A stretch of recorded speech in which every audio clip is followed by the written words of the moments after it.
अस्सलामुअलैकुम वरहमतुल्लाहि वबरकातुहू। मुफ्ती साहब त उशर छा के चयो वेंदो आहे, ख़िराज छा के चयो वेंदो आहे ऐं इन जो हुकुम छा आहे ऐं असांजी सिंध सगूरे जी सरज़मीन ख़िराजी आहे ऐं उशरी आहे।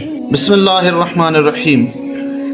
उशर जी तारीफ़ फ़ुक़हा किराम इहा फरमा कई आहे त उशरी ज़मीन मां जेको नफ़ो हासिल कयो वञे, यानी उशरी ज़मीन में जेका पैदावार थिए उन मां जेको 10 या 20 हिसो अदा कबो आहे उनखे उशर चइबो आहे। ऐं ख़िराज उनखे चइबो आहे त जेको ख़िराजी ज़मीन मज़ा बतौर टैक्स जे जेका रक़म वसूल कई वेंदी आहे उनखे ख़िराज चइबो आहे। ऐं अल्लाह रब्बुल इज़्ज़त क़ुरान मजीद जे अंदरि उशर जे वाजिबु हुजण बाबति हुकुम फरमायो आहे।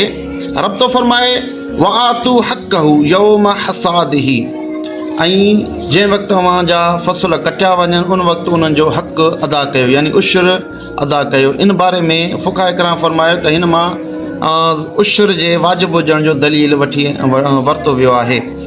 ऐं महबूबन करीमन सल्लल्लाहु अलैहि वसल्लम जी हदीस मुबारक हुआ, इन हदीस खे सही मुस्लिम जे अंदरि नक़ल कयो वियो आहे। हज़रत जाबिर बिन अब्दुल्ला रज़ियल्लाहु ताला अन्हु रिवायत फरमाए त महबूबन फरमाए त फ़ीमा सकतिल अनहारो वल उयूनुल उशरो, जेका ज़मीन नहरुनि जे ज़रिए सैराब कई वञे या जेका ज़मीन चश्मनि जे ज़रिए सैराब कई वञे, आसमान जे पाणी मां सैराब कई वञे त उन जे अंदरि उशरो आहे। वमा सुके बिसवानी फ़फ़ीहे निस्फ़ुल उशर, ऐं जेका ज़मीन ॾोलनि जे ज़रिए आबाद कई वञे उनमें निस्फ़ उशर यानी 20 हिसो आहे। इहो सवाल इहो त असांजी सिंध जूं ज़मीनूं उशरी आहिनि या ख़िराजी आहिनि।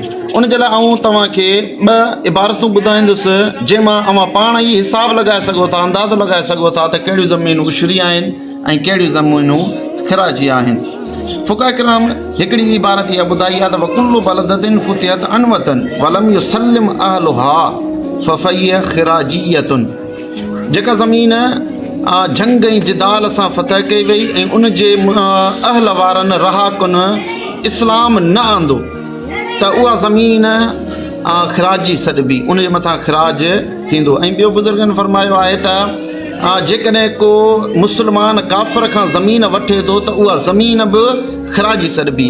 इन जे करे असांजूं सिंध जूं ज़मीनूं जेके आहिनि, पहिरीं त मोहम्मद बिन क़ासिम रहमहुल्लाह ताला हिन खे ज़ोर ज़बरदस्ती सां फ़तह कयो हो। असांजे सिंध जे रहाइश पज़ीर इंसाननि पंहिंजो रज़ा ख़ुशी सां इस्लाम न आंदो हुयो, बल्कि उन्हनि लड़ाई कई हुई मोहम्मद बिन क़ासिम सां, उनखां पोइ बाद में मुस्लमान थिया आहिनि। इन करे असांजी सिंध जूं ज़मीनुनि ते अक्सर ते ख़िराज आहे।